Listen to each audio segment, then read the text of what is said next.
dari kelompok 1 ingin memperkenalkan diri. Nama saya Ratu Agusti Kirana. Saya Navita Setiawati. Saya Fira Rizky Yosita Putri. Saya Andreas Gavin Sapisa Wander. Saya Muhammad Fatih Ahmad. Dan saya Muhammad Ndraris Kula. Jadi kali ini kami ingin menampilkan sebuah video yang menceritakan tentang perkembangan serta ruang lingkup ilmu ekonomi. Selamat menyaksikan!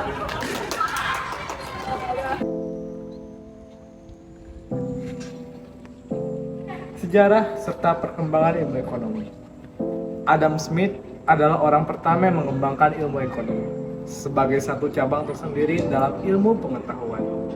Buku berjudul Wealth of Nations yang ditulis olehnya bisa disebut sebagai ilmu ekonomi klasik yang lahir pada tahun 1776. Tetapi saat ini ilmu ekonomi yang diajarkan melalui buku-buku teks ekonomi bukan berasal dari buku yang ditulisnya, melainkan ilmu ekonomi neoklasik yang lahir satu abad kemudian, tepatnya pada tahun 1890.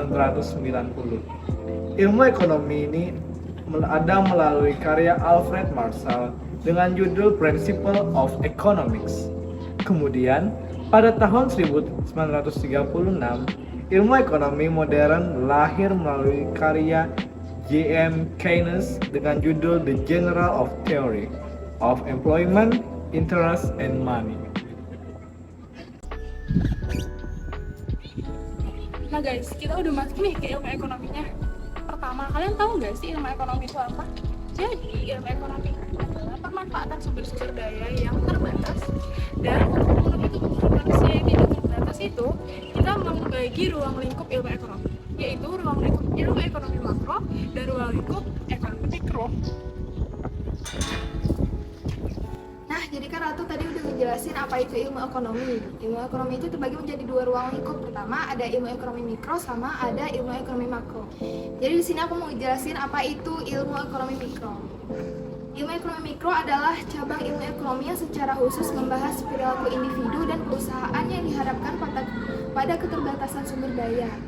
Ekonomi mikro lebih membahas kegiatan ekonomi dari perspektif individual, seperti individu sebagai seorang konsumen, individu dalam pemanfaatan faktor-faktor produksi, dan individu sebagai seorang produsen.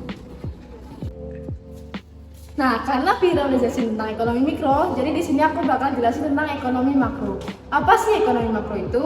Jadi, ekonomi makro adalah cabang dari ilmu ekonomi yang mempelajari keseluruhan ekonomi dalam bentuk jumlah barang dan jasa yang diproduksi, total pendapatan yang dihasilkan, tingkat pengangguran, serta sifat-sifat umum harga barang.